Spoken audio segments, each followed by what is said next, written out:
Une tempête solaire puissante peut bouleverser la vie sur Terre de façon catastrophique. Elle peut priver d'électricité d'immenses régions, perturber les satellites de communication et de navigation, endommager les réseaux électriques et les centres de données. Les scientifiques préviennent, la prochaine grande tempête solaire pourrait être l'une des catastrophes naturelles les plus dévastatrices. Et la question n'est pas de savoir si ça arrivera. La vraie question, c'est quand. Et le plus inquiétant, cette météo-là ne se produit pas du tout dans l'atmosphère terrestre. Elle démarre à 150 millions de kilomètres sur le Soleil. Quand le Soleil s'active, on le ressent sur Terre. Cette activité peut perturber les satellites, le GPS, les signaux radio et même certaines parties du réseau électrique. Les scientifiques classent la météo spatiale en 3 grands types. Les coupures radio, les tempêtes géomagnétiques et les tempêtes de radiation solaire. Chacune a un effet différent sur Terre. Les coupures radio surviennent quand le Soleil envoie vers nous une puissante décharge d'énergie, autrement dit, une éruption solaire. Quand cette énergie atteint la Terre, elle frappe la haute atmosphère et perturbe la propagation des signaux radio. Les tempêtes géomagnétiques, c'est autre chose. Parfois, le Soleil projette d'énormes nuages de gaz surchauffés dans l'espace. Ces éruptions s'appellent des éjections de masse coronale. Imaginez des milliards de tonnes de matière solaire éjectées du Soleil à des millions de kilomètres/heure. Si l'un de ces nuages croise la Terre, il percute le champ magnétique de notre planète à pleine vitesse. Résultat, une tempête géomagnétique massive. On a déjà connu récemment de sérieux épisodes de météo spatiale. Par exemple, en mai 2024, l'événement le plus fort depuis 2003 a frappé la Terre. Les systèmes GPS ont subi d'énormes perturbations. L'agriculture américaine a été durement touchée. Tout ça parce que l'agriculture moderne dépend de la navigation par satellite. Quant au fameux épisode de 2003, il a totalement coupé le courant dans certaines régions de Suède et d'Afrique du Sud. Vous vous demandez peut-être ce qui se passerait si on subissait quelque chose d'encore plus gros ? Les scientifiques ont voulu déterminer à quoi ressemblerait vraiment le pire scénario de météo spatiale. Attention, le pire scénario, ce n'est pas la catastrophe qui arrive une fois par million d'années. Se préparer à quelque chose d'aussi rare ne sert pas à grand-chose. Les chercheurs se sont donc concentrés sur des événements possibles tous les 100 à 200 ans. Rare, mais pas impossible. Quand une forte tempête géomagnétique frappe la Terre, elle n'agit pas que dans l'espace. Elle peut aussi générer des courants électriques dans le sol. Et comme les lignes électriques sont d'excellents conducteurs, ces courants peuvent pénétrer dans le réseau. C'est comme une électricité en trop injectée d'un coup dans un système qui n'a pas été conçu pour ça. Si les courants sont assez forts, ils peuvent surcharger des portions du réseau. Les systèmes de sécurité coupent automatiquement des sections pour éviter les dégâts, ce qui peut provoquer des pannes géantes. Des régions entières pourraient rester sans électricité. Mais perdre le courant n'est même pas le pire. Ce surplus de courant peut aussi endommager les transformateurs, ces énormes machines qui acheminent l'électricité sur le réseau. Certains pèsent des centaines de tonnes et leur remplacement peut prendre des mois, voire des années. Autrement dit, même après la tempête, des parties du réseau électrique peuvent rester endommagées très longtemps. Le réseau électrique terrestre n'est pas le seul en danger. Un gros épisode de météo spatiale touche d'abord les satellites, à des centaines de kilomètres au-dessus de nos têtes. Et on dépend des satellites, bien plus que la plupart des gens ne l'imaginent. Ils nous aident à naviguer, à prévoir la météo, à communiquer avec nos proches partout dans le monde, à suivre les navires et les avions. Pendant une grosse tempête solaire, beaucoup de ces satellites peuvent avoir de sérieux ennuis. Un des problèmes, c'est le rayonnement. Quand le Soleil projette de grandes quantités de particules énergétiques dans l'espace, elles peuvent percuter les engins spatiaux de plein fouet. Avec le temps, elles abîment l'électronique et usent les panneaux solaires, réduisant la durée de vie du satellite. Lors d'un événement particulièrement puissant, certains satellites peuvent tomber complètement en panne. Mais il y a un autre problème majeur. Une éruption solaire peut réchauffer la haute atmosphère terrestre. Quand ça arrive, l'atmosphère se dilate et devient un peu plus dense là où orbitent de nombreux satellites. Le changement est minime, mais pour les satellites, il compte énormément. Imaginez que vous roulez à vélo sur une route lisse et que d'un coup, quelqu'un y verse une fine couche de boue. Vous avancez encore, mais vous ralentissez plus vite qu'avant. Il se passe la même chose pour les satellites. L'atmosphère plus dense crée une traînée supplémentaire qui les entraîne peu à peu vers des orbites plus basses. S'ils perdent trop d'altitude, certains engins retombent dans l'atmosphère et se consument. Et c'est déjà arrivé. En 2022, l'activité solaire a dilaté l'atmosphère juste après le lancement d'un lot de satellites Starlink.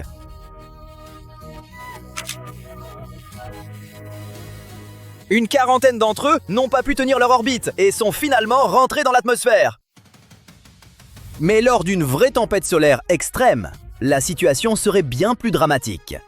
Ça pourrait aussi nous empêcher de suivre les satellites et augmenter le risque de collision avec des débris spatiaux. Autre problème, les signaux radio. En ce moment même, ils traversent en permanence l'air autour de vous. Votre téléphone, le GPS, le Wi-Fi, les communications aériennes, la navigation maritime, les services d'urgence, tout repose sur les ondes radio. Et une forte tempête solaire peut brouiller beaucoup de ces signaux. Les éruptions solaires émettent des salves d'énergie radio, parfois si puissantes qu'elles noient les signaux plus faibles sur Terre. Un peu comme essayer d'entendre un murmure à côté d'un réacteur d'avion. Tout ça ne veut pas dire qu'une tempête solaire géante nous renverrait à l'âge de pierre.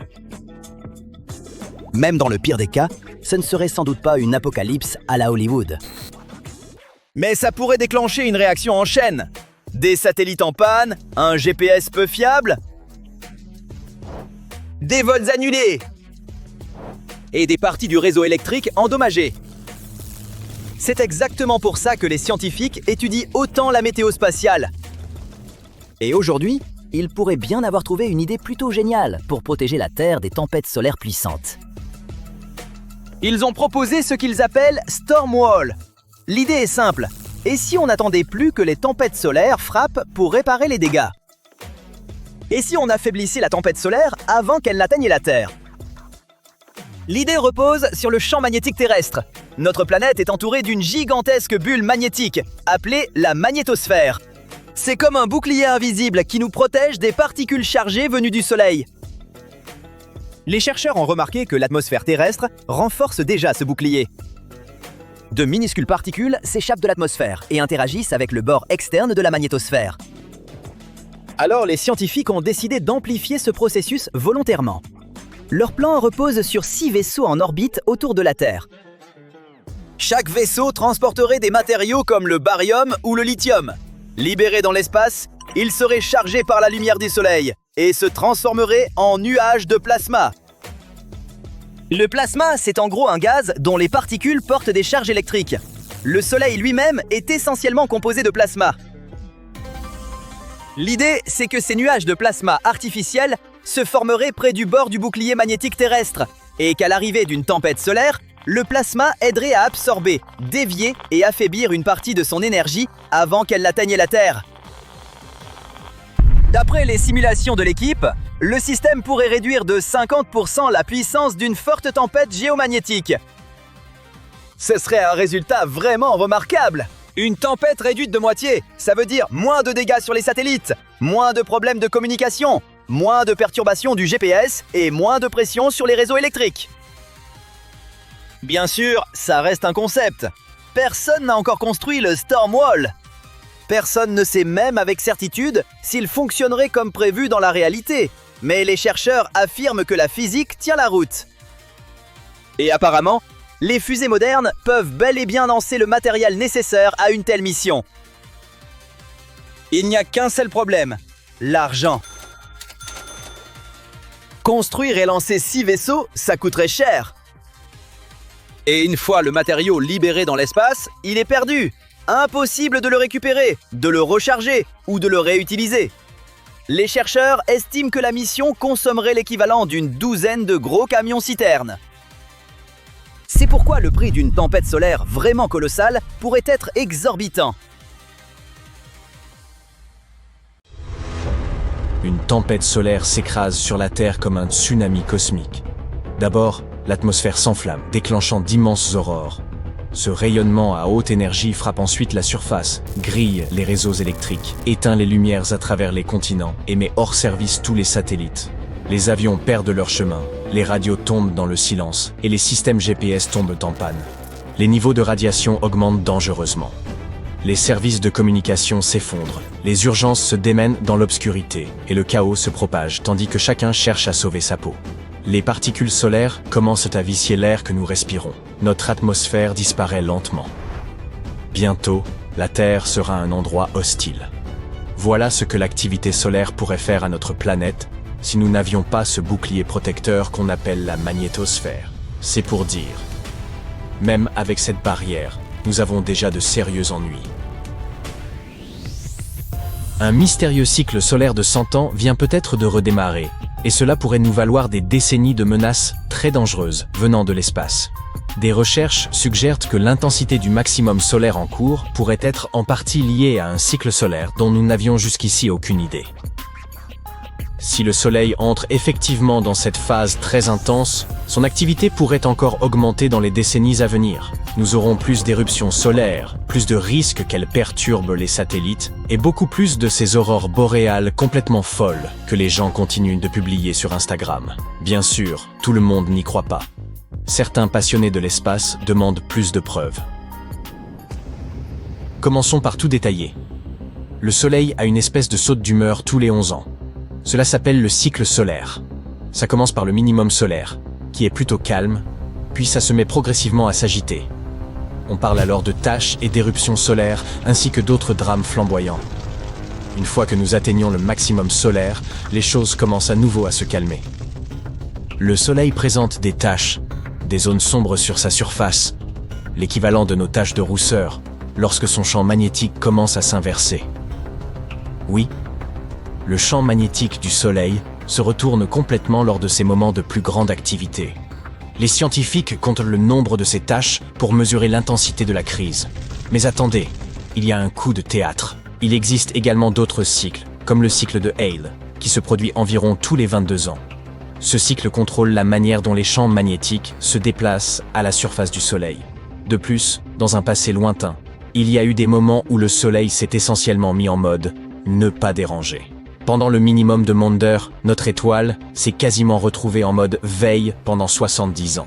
En d'autres termes, le Soleil pourrait entrer dans une nouvelle phase et les choses pourraient devenir vraiment dramatiques. D'un côté, cela signifie plus d'aurores. Mais cela pourrait aussi causer des problèmes pour nos satellites, le GPS et d'autres choses sur lesquelles nous comptons. Espérons juste que YouTube soit épargné.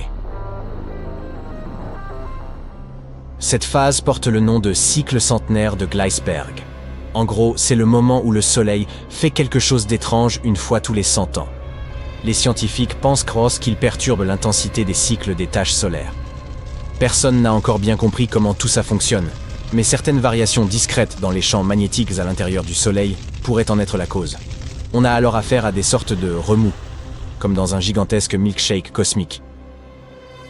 Selon une étude publiée en mars 2025, il se peut que le cycle de Gleisberg vienne de redémarrer. Cela pourrait expliquer pourquoi l'actuel maximum solaire, la phase de turbulence qui a commencé au début de 2024, est si étrange et imprévisible. Comment les chercheurs ont-ils découvert cela? Ils ont examiné quelque chose qu'on appelle le flux de protons, soit le nombre de particules chargées positivement qui se déplacent dans la ceinture de radiation de la Terre. Il y a 2 de ces ceintures. Elles entourent la Terre comme des beignets et sont remplies de particules provenant du Soleil. Lorsque le Soleil est actif, notre haute atmosphère se dilate, ce qui fait perdre à la ceinture de radiation interne une partie de ses protons. Et lorsque le Soleil est calme, le nombre de protons augmente à nouveau. Donc, ces protons augmentèrent depuis environ 20 ans. Et ils ont commencé à diminuer l'année dernière.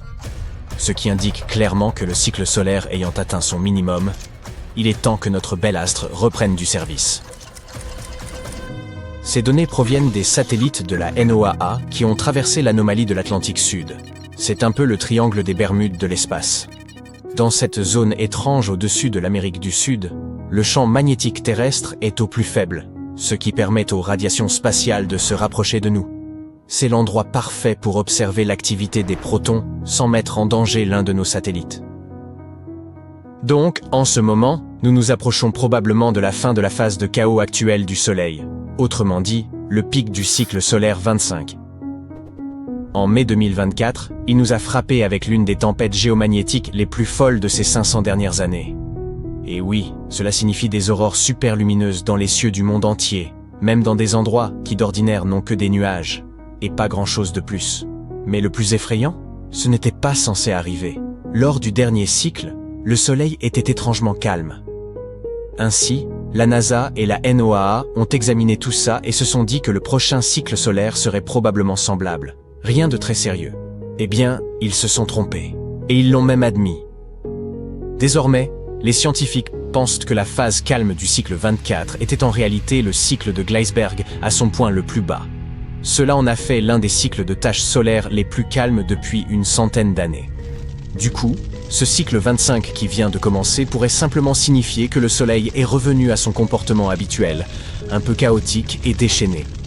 Des études récentes soutiennent que le minimum du cycle de Gleisberg est terminé. Cela expliquerait pourquoi l'activité solaire s'intensifie à nouveau actuellement, et pourquoi la phase précédente avait tout l'air d'une pause cosmique. Un fait encore plus incroyable, c'est que des chercheurs ont utilisé l'IA en 2024 pour analyser les taches solaires et ils ont découvert que le cycle de Gleisberg pourrait perturber nos prévisions plus que nous le pensions. Si cette variation à long terme de l'humeur de notre étoile est vraiment à la hausse, les futurs cycles solaires pourraient être tout aussi effrénés que celui dans lequel nous nous trouvons actuellement, et même encore plus. Après tout, nous venons de dépasser le mode basse énergie du cycle de Gleisberg, et nous n'atteindrons pas le prochain maximum avant 40-50 ans, lors du cycle solaire 28. Nous parlons là de quelques décennies, mais le Soleil fait déjà des siennes. Et le plus terrifiant, c'est que l'activité solaire future pourrait être 2 fois plus intense que ce que nous observons actuellement. Vous vous demandez peut-être, pourquoi devrais-je m'en soucier ? Eh bien, parce que lorsque le Soleil s'affole, il perturbe nos équipements, notamment dans l'espace. Les satellites sont déviés de leur orbite, parce que la haute atmosphère terrestre se gonfle comme un chamallow passé au micro-ondes quand l'activité solaire augmente. Et c'est déjà arrivé à quelques-uns de nos engins spatiaux récemment. Avec des méga-constellations de satellites privés, comme ceux de Starlink par exemple, le risque augmente considérablement. Certains d'entre eux, bien qu'ils soient un peu nombreux, pourraient ne pas être prêts pour un événement solaire de grande ampleur. Il est temps de mettre une protection solaire SPF 100 sur nos satellites. Les astronautes courent également un risque. Plus d'éruptions solaires signifie plus de radiation, et plus de danger pour les humains en orbite. Et plus de touristes de l'espace et plus de missions signifient plus de personnes potentiellement dans la zone d'éclaboussure cosmique du Soleil. En même temps, tout le monde n'adhère pas à la théorie selon laquelle le cycle de Gleisberg serait de retour pour nous en mettre plein les yeux.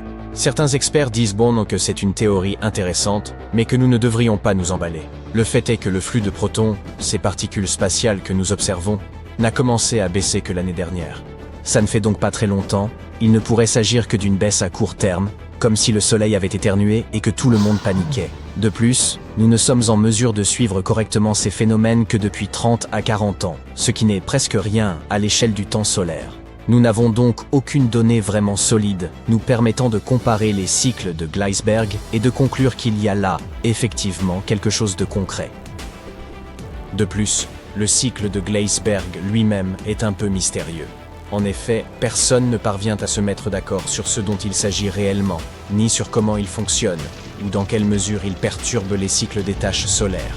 C'est un peu comme le Bigfoot de la science solaire, un peu flou, étrange et très controversé sur les forums de discussion. Mais même les sceptiques admettent que la nouvelle étude est intéressante et bien intentionnée, et qu'elle pourrait nous aider à mieux prédire les futurs cycles solaires. Nous avons simplement besoin de plus de temps, de plus de données et d'une meilleure définition du cycle de Gleisberg avant de nous en servir comme de la référence ultime en matière de prédiction solaire. En mai 2024, les étonnantes aurores qui ont illuminé le ciel nocturne ont démontré toute la puissance des radiations émises par les tempêtes solaires. Mais parfois, notre Soleil fait des choses bien plus destructrices. Je parle des événements liés aux particules solaires.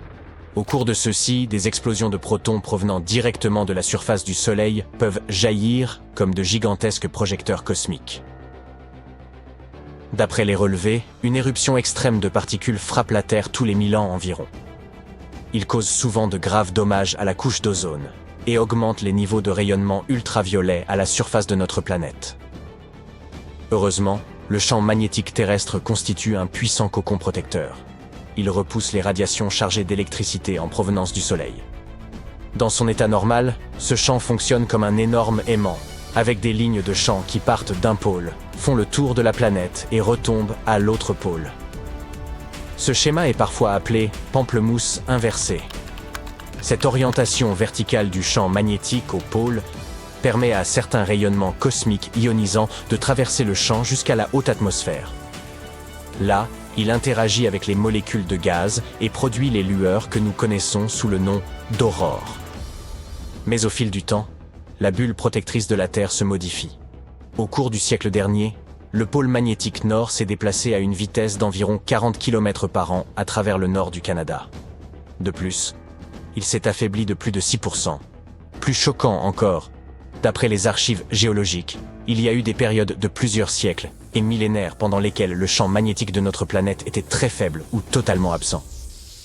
Mais nous reviendrons sur ces périodes tragiques plus tard. Il est facile d'imaginer à quoi ressemblerait notre planète sans sa bulle protectrice en observant Mars. La planète rouge a perdu son champ magnétique global il y a très longtemps. Et lorsque ce champ a disparu, la majeure partie de l'atmosphère de Mars s'est elle aussi volatilisée. En mai 2024, la planète a subi un puissant bombardement de particules solaires. Ce phénomène a perturbé le fonctionnement de la sonde Mars Odyssey et a entraîné une augmentation des niveaux de radiation à la surface de la planète rouge. Ils étaient 30 fois plus élevés que ce qu'une personne reçoit lors d'une radiographie du thorax. L'atmosphère supérieure du Soleil émet en permanence un flux changeant d'électrons et de protons, le vent solaire. Parallèlement, la surface de l'étoile produit des bouffées d'énergie, principalement constituées de protons, lors d'événements impliquant des particules solaires. Ces bouffées d'énergie sont liées aux éruptions solaires, des explosions extrêmement puissantes de rayonnement électromagnétique qui peuvent durer de quelques minutes à quelques heures. Les protons sont beaucoup plus lourds que les électrons et transportent plus d'énergie. C'est pourquoi ils peuvent atteindre les niveaux inférieurs de l'atmosphère terrestre et activer les molécules de gaz présentes dans l'air. Ces molécules activées émettent des rayons X invisibles à l'œil nu. Des dizaines et des centaines d'événements de particules solaires relativement faibles se produisent au cours de chaque cycle solaire. Parlons un peu de ces cycles. De loin, le Soleil semble calme et stable. Mais si vous zoomez, vous verrez que sa surface est constamment en ébullition et en mouvement. Il se transforme sans cesse, passant d'un océan de feu uniforme à un chaos de plasma déformé, et vice-versa, selon un cycle continu. Tous les 11 ans environ, le champ magnétique de notre étoile s'en mêle littéralement. Imaginez une boule faite d'élastique serré, et vous aurez une idée de ce à quoi il ressemble. Et puis, à un moment donné, le champ se brise, et se retourne complètement, transformant le pôle nord en pôle sud. Juste avant cet événement, le Soleil accélère son activité. Il se met à cracher de gigantesques boules de plasma enflammées, à émettre de puissants flux de radiation et laisse apparaître des taches de la taille d'une planète à sa surface. Cette période porte le nom de maximum solaire. C'est une période assez dangereuse pour la Terre, car elle est alors régulièrement frappée par des tempêtes solaires. Ces tempêtes peuvent perturber les communications et endommager les infrastructures électriques. Pire encore, les tempêtes solaires peuvent nuire aux astronautes qui travaillent dans l'espace et même faire s'écraser des satellites sur la planète. Lorsque le cycle s'achève, il s'estompe pour laisser place au minimum solaire, puis un nouveau cycle commence. Revenons à nos événements de particules solaires. Les chercheurs en ont trouvé des traces extrêmement puissantes tout au long de l'histoire de la Terre. Certains de ces événements furent des milliers de fois plus puissants que tout ce que nos instruments modernes ont jamais enregistré. Ces événements solaires extrêmes se produisent environ tous les quelques millénaires. Le plus récent s'est produit vers l'an 993 de notre ère. Au-delà de leur effet immédiat, les événements de particules solaires peuvent déclencher une chaîne de réactions chimiques dans la haute atmosphère. Ces processus entraînent souvent une diminution de l'ozone, ce qui n'est pas une bonne chose. L'ozone absorbe les rayons UV qui peuvent endommager non seulement notre vue, mais aussi l'ADN de tous les êtres vivants. En outre, la modification des quantités d'ozone dans l'atmosphère peut avoir une incidence sur le climat. Lors d'une étude récente, Des chercheurs ont utilisé de grands modèles informatiques pour examiner comment les événements extrêmes de particules solaires affectent la Terre. Ils ont découvert que si un bombardement de protons nous frappe à un moment où le champ magnétique de notre planète est très faible, les dommages causés à l'ozone peuvent durer 6 ans. En outre, le niveau de rayonnement UV peut augmenter de 25%, ce qui accroît les dommages causés par l'énergie solaire d'environ 50%. Apparemment, cette combinaison spectaculaire d'un champ magnétique faible et d'une éruption de protons se produit assez souvent. Certains chercheurs pensent que cela pourrait même expliquer certains événements mystérieux survenus dans le passé de notre planète. Par exemple, la période la plus récente de champs magnétiques faibles a commencé il y a 42 000 ans et a duré environ 1 millier d'années. Cette période a entraîné une inversion temporaire des pôles nord et sud. Plusieurs événements majeurs de l'évolution se sont produits pendant cette période. Par exemple, les derniers néandertaliens ont disparu en Europe et la mégafaune marsupiale s'est éteinte en Australie. Oui, malheureusement, nous ne verrons plus de wombats ni de kangourous géants. Un autre événement lié à l'évolution, encore plus important, pourrait également avoir été associé au champ géomagnétique de la Terre. Les animaux multicellulaires sont apparus à la fin de la période édiacarienne, qui a débuté il y a environ 635 millions d'années.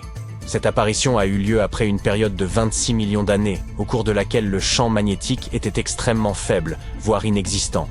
L'évolution rapide de différents groupes d'animaux lors de l'explosion cambrienne, il y a environ 539 millions d'années, pourrait également avoir été liée à des niveaux élevés d'UV et au géomagnétisme. L'évolution simultanée de coquilles, dures et d'yeux dans de nombreux groupes non apparentés pourrait être le résultat de la nécessité de détecter les rayons UV et de s'en protéger. Une inversion complète des pôles magnétiques de la Terre pourrait avoir un impact sérieux sur le climat de notre planète. Heureusement, de tels retournements ne se produisent pas du jour au lendemain. Le processus s'étend sur des milliers d'années. De plus, même si le champ magnétique s'affaiblit lors d'une inversion des pôles, il ne disparaît pas complètement. C'est pourquoi la magnétosphère continue de protéger la planète contre les rayons cosmiques et les particules solaires chargées, même si une certaine quantité de radiation particulière atteint la surface de la Terre. Les champs magnétiques de notre planète sont générés par des charges électriques en mouvement. Si un matériau permet à ces charges de se déplacer facilement, on le qualifie de conducteur. Le métal est un excellent conducteur et nous l'utilisons souvent pour transférer des courants électriques d'un endroit à un autre. Dans ce cas, le courant électrique est constitué de charges négatives appelées électrons qui se déplacent dans le métal. Le courant est ce qui génère un champ magnétique. Le noyau externe de la Terre est constitué de fer et de nickel liquide. En d'autres termes, il y a des couches et des couches de matériaux conducteurs à l'intérieur de notre planète. Des courants de charge se déplacent constamment dans le noyau, et le métal liquide s'y déplace et y circule également, générant le champ magnétique. Ce champ magnétique forme alors comme une bulle autour de la planète. Il s'agit de la magnétosphère, située au-dessus de la partie supérieure de l'atmosphère. Cette couche nous protège, en déviant les rayonnements cosmiques de haute énergie, qui, sans elle, seraient extrêmement dangereux pour toutes les formes de vie sur Terre. La magnétosphère interagit également avec l'ionosphère. Cette couche de l'atmosphère de notre planète contient une grande quantité d'ions et d'électrons libres et est capable de réfléchir les ondes radio. L'interaction entre ces deux couches et les vents solaires magnétisés est ce que les scientifiques appellent la météo de l'espace. Mais le vent solaire est généralement modéré et le temps demeure au beau fixe. Le 23 juillet 2024, la sonde spatiale Solar Orbiter, opérée par l'Agence spatiale européenne, a détecté une éruption solaire d'une puissance exceptionnelle provenant de la face cachée du Soleil. Bien qu'elle ne soit pas la plus intense jamais observée, il est indéniable que nous avons eu une chance inouïe de ne pas en subir les effets dévastateurs. De telles éruptions provoquent souvent des tempêtes de radiation violentes et persistantes. Si celles-ci venaient à se diriger vers la Terre, elles pourraient entraîner des coupures d'électricité à l'échelle mondiale. Avant d'examiner plus en détail cette éruption solaire potentiellement catastrophique, il est essentiel de comprendre la nature de ce phénomène. Les éruptions solaires résultent du mouvement incessant des champs magnétiques dans l'atmosphère de notre étoile. Lorsque le Soleil approche de son maximum solaire, la phase la plus active de son cycle de 11 ans, ce qui, soit dit en passant, correspond à la période actuelle, ces champs magnétiques s'enchevêtrent de plus en plus, transformant notre étoile en une gigantesque sphère de fils magnétiques entrelacés. Ces champs se croisent, s'entrecoupent et finissent par se reconnecter. Avez-vous déjà observé des limailles de fer autour d'un aimant? Elles s'alignent selon les lignes de force magnétique. De manière similaire, le plasma brûlant qui recouvre la surface du Soleil est influencé par ces mêmes lignes de force. Parfois, lorsque les champs magnétiques interagissent, une partie du plasma se détache, accélérant alors ces particules à des vitesses vertigineuses et libérant une radiation intense dans l'espace. C'est ce que l'on appelle une éruption solaire. D'autres fois, notre étoile projette d'énormes quantités de matière lors de phénomènes appelés éjections de masse coronale ou EMC. Une seule de ces éjections peut contenir jusqu'à 20 milliards de tonnes de matière. Si cette matière était composée de roches, elle pourrait former une montagne de 400 mètres de diamètre et près de 800 mètres de hauteur. Ce matériau expulsé traverse souvent l'espace à des vitesses dépassant 1,6 million de kilomètres à l'heure. Les éruptions solaires et les éjections de masse coronale figurent parmi les événements les plus violents du système solaire, libérant des quantités d'énergie inimaginables. Les éruptions solaires sont classées selon leur intensité.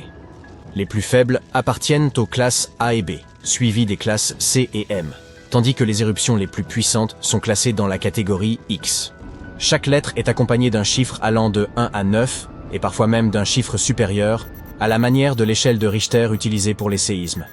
Les éruptions de classe A et B sont trop faibles pour affecter notre planète. En revanche, les éruptions de classe C peuvent provoquer des effets légers, quoique perceptibles.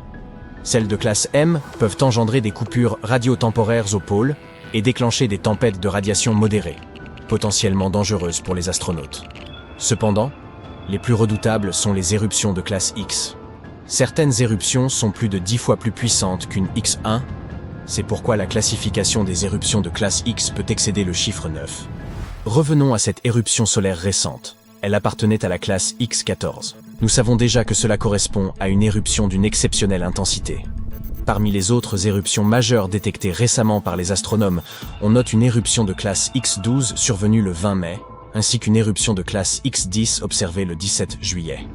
Toutes ces éruptions provenaient de la face cachée du Soleil. Concernant la face de notre étoile orientée vers la Terre, l'éruption solaire la plus intense observée jusqu'à présent dans ce cycle solaire s'est produite le 14 mai. Il s'agissait d'une éruption de classe X 8,7 qui a provoqué des coupures radio. Quelques jours auparavant, une tempête géomagnétique puissante, accompagnée d'aurores spectaculaires visibles dans le monde entier, avait déjà eu lieu, résultant en de puissantes éjections de masse coronale. Quant à l'éruption de classe X de juillet, sa puissance était telle qu'elle aurait pu avoir des conséquences désastreuses pour nous. Heureusement, l'explosion de plasma chargé magnétiquement qui l'accompagnait n'a pas été dirigée vers la Terre. Si tel avait été le cas, nous aurions assisté à une tempête solaire d'une ampleur considérable. Les aurores boréales auraient été d'une beauté à couper le souffle, mais également empreintes d'une certaine terreur. Toutefois, une telle explosion de particules énergétiques projetées vers la Terre aurait pu engendrer des perturbations technologiques majeures et des pannes électriques, semblables à l'événement de 1989, qui avait gravement endommagé le réseau électrique du Québec. Ou encore une catastrophe bien plus ancienne, qui, malgré tout, avait causé des dommages significatifs à l'échelle mondiale. Nous faisons référence à l'événement de Carrington, survenu en 1859, qui constitue la première éruption solaire documentée ayant impacté notre planète. Cet événement s'est produit le 1er septembre et porte le nom de Richard Carrington, l'astronome solaire qui a observé l'éruption à travers son propre télescope et dessiné les taches solaires visibles à la surface de notre astre. Selon les scientifiques, cette éruption reste la tempête solaire la plus puissante documentée au cours des 5 derniers siècles. L'événement de Carrington a engendré des aurores visibles jusque dans le sud des Caraïbes. Il a également causé des perturbations majeures des services télégraphiques à travers le monde, électrocutant certains opérateurs et provoquant des incendies après que des décharges électrostatiques ont enflammé le papier utilisé pour les transmissions. Une autre éruption solaire majeure, survenue le 4 août 1972, a perturbé les communications téléphoniques longue distance dans plusieurs États américains, notamment en Illinois. Cet incident a conduit la compagnie américaine de téléphonie et de télégraphie à revoir complètement son système d'alimentation pour les câbles transatlantiques. Puis, le 13 mars 1989, 2 éjections de masse coronale extrêmement puissantes ont provoqué une tempête géomagnétique qui a entraîné une panne de courant au Canada. Cette coupure a laissé environ 6 millions de personnes sans électricité pendant 9 heures. On rapporte que cette éruption solaire a perturbé le réseau de transmission d'électricité de la centrale Hydro-Québec et endommagé certains transformateurs électriques dans le New Jersey. Cependant, malgré son ampleur, cette tempête solaire n'avait rien de comparable à l'intensité de l'événement de Carrington. La tempête solaire du 14 juillet s'est produite le jour de notre fête nationale, en l'an 2000. Il s'agissait d'un événement de classe X5, qui a provoqué des courts-circuits dans plusieurs satellites ainsi que des coupures radio. Cet épisode demeure l'un des événements solaires les plus étudiés à ce jour. Entre octobre et novembre 2003, notre étoile a émis une série d'éruptions solaires majeures et d'éjections de masse coronale qui ont atteint la Terre, frappant son atmosphère. Ces tempêtes solaires, connues sous le nom de tempête d'Halloween de 2003, ont entraîné le détournement de certains vols, affecté les systèmes satellitaires et provoqué des pannes de courant en Suède. De plus, l'observatoire solaire et héliosphérique a été incapable de remplir ses fonctions durant cet épisode solaire intense. Le 28 octobre 2003, le Soleil a émis une éruption solaire d'une ampleur considérable en direction de la Terre. Elle était si intense qu'elle a saturé le capteur de la sonde spatiale qui la mesurait, ce dernier atteignant sa limite à X28. Plus tard, les scientifiques ont déterminé que l'éruption avait en réalité atteint une intensité maximale d'environ X45. Ce qui a rendu les tempêtes d'Halloween particulièrement inquiétantes, c'est qu'elles se sont produites à une période du cycle solaire où l'activité est habituellement calme, soit 2 à 3 ans après le maximum solaire. Selon les statistiques de la NASA, seules 17 puissantes éruptions solaires ont eu lieu à cette période. Le 5 décembre 2006, le Soleil a émis une nouvelle éruption solaire de classe X9. Cette éruption a perturbé les communications entre les satellites et la Terre, ainsi que les signaux de navigation GPS pendant une dizaine de minutes. La tempête était si puissante qu'elle a même endommagé l'imageur radiographique du satellite GOES-13, affectant plusieurs pixels de son détecteur. En février 2022, SpaceX a subi la puissance redoutable de notre étoile lorsqu'une tempête géomagnétique a détruit 38 satellites Starlink, représentant des pertes de plusieurs dizaines de millions de dollars. Cette catastrophe s'est produite peu après leur mise en orbite. Malheureusement, les satellites Starlink sont particulièrement vulnérables aux tempêtes géomagnétiques en raison de leurs orbites extrêmement basses, situées entre 100 et 200 km. Ils dépendent de leurs moteurs embarqués pour contrer la traînée atmosphérique et atteindre leur altitude finale d'environ 560 km au-dessus de la Terre. Lors d'une tempête géomagnétique, l'atmosphère terrestre absorbe l'énergie de la tempête, se réchauffe et s'étend vers les hauteurs. Cela entraîne une augmentation de la densité de la thermosphère, ce qui accroît la résistance atmosphérique et peut représenter un risque majeur pour les satellites. C'est exactement ce qui est arrivé. Les nouveaux satellites Starlink n'ont pas réussi à compenser cette traînée accrue et ont commencé à retomber, finissant par brûler dans l'atmosphère. Que se passe-t-il avec le Soleil? Certains disent que notre étoile est en colère. Qu'est-ce que cela signifie exactement? Et faut-il s'en inquiéter? En toute franchise, oui, on est en droit d'être inquiet. Ce n'est généralement pas une bonne chose d'avoir trop de soleil. La composante ultraviolette de la lumière solaire est nocive pour l'épiderme.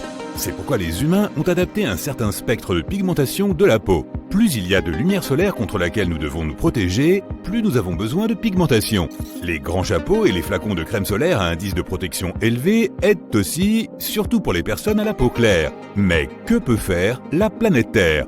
Tout d'abord, essayons d'avoir une bonne estimation de l'ampleur de cette colère du Soleil. Le Soleil passe généralement par un cycle actif-calme-actif tous les 22 ans, avec un pic tous les 11 ans. Personne ne sait pourquoi cela se produit, c'est comme ça.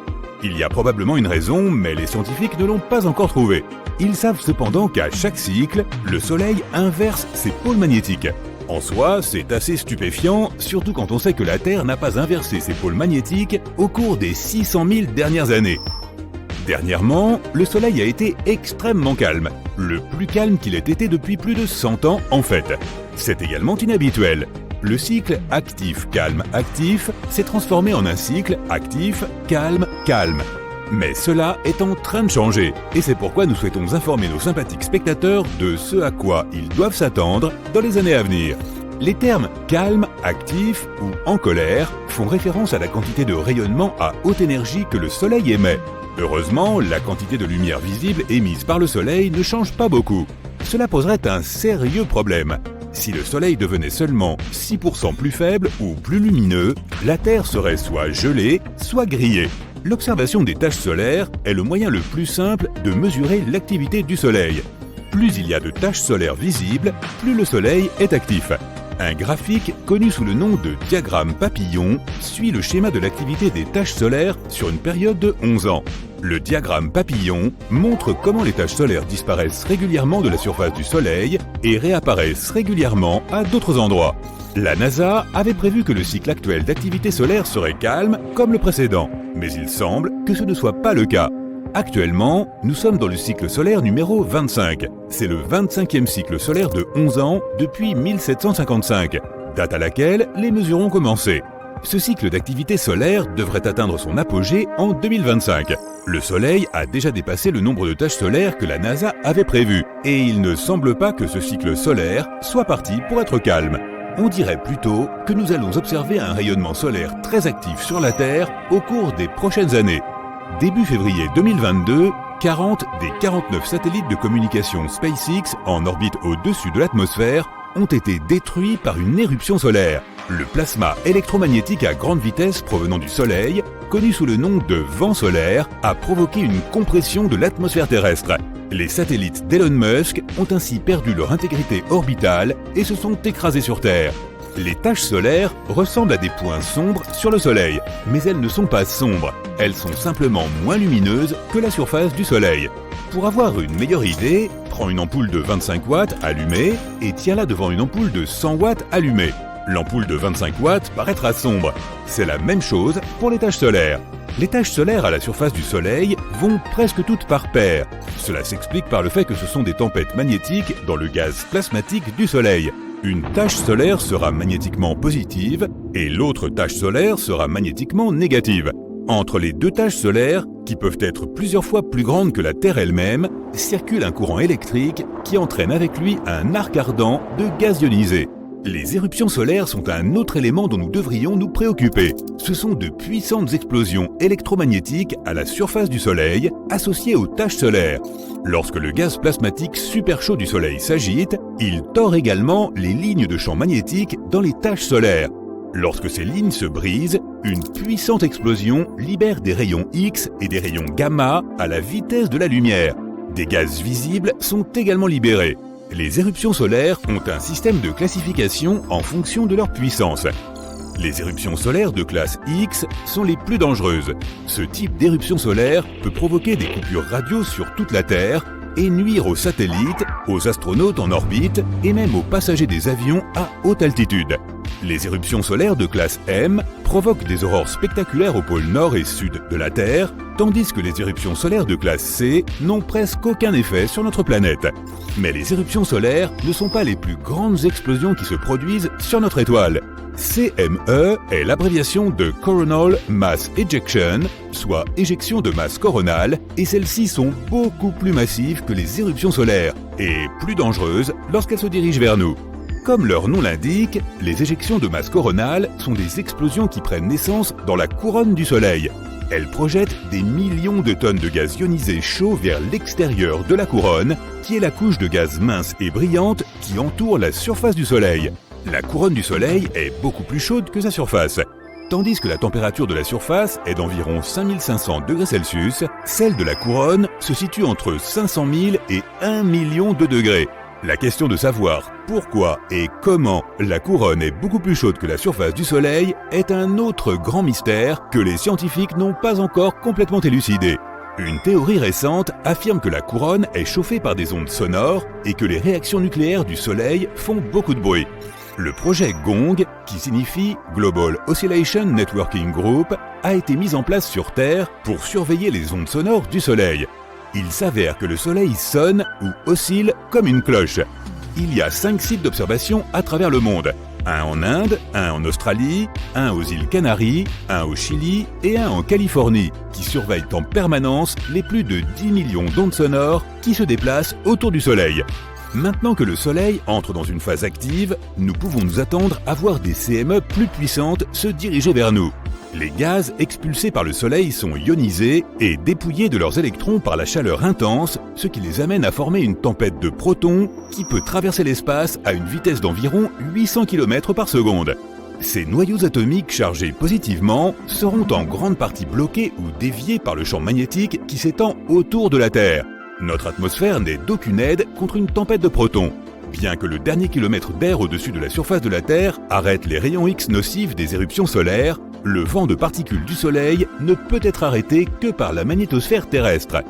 Nous pouvons nous attendre à des aurores spectaculaires autour des pôles magnétiques de la Terre, et il est très possible que ces aurores s'étendent jusqu'aux latitudes moyennes lorsque la Terre traverse une éjection de masse coronale.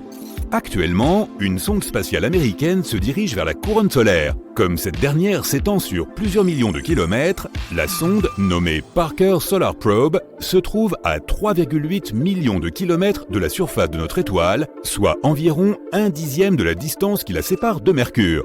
La sonde subit des températures de 1300 degrés Celsius, mais elle est pourtant maintenue à une température parfaite.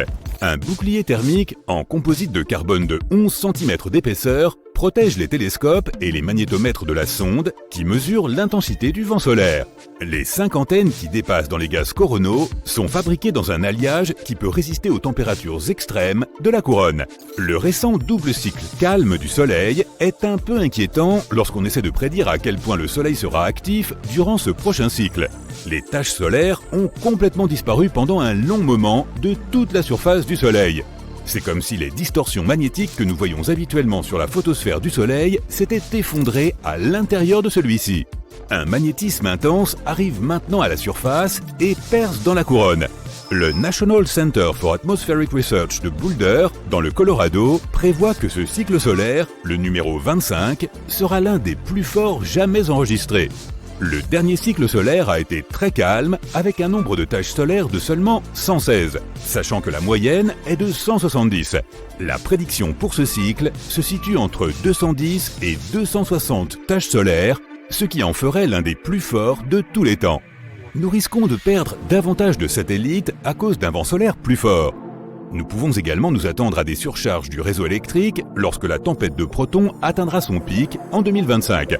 Cela signifie que nous devons nous attendre à une interruption de nos services Internet, car les protons chargés positivement pénètrent dans les câbles, se dirigent vers les transformateurs et les surchargent. Le 12 mars 1989, une puissante CME a frappé la Terre et a causé des ravages absolus dans nos réseaux électriques. Allons-nous vivre quelque chose de cette ampleur dans un avenir proche ? Reste à l'écoute.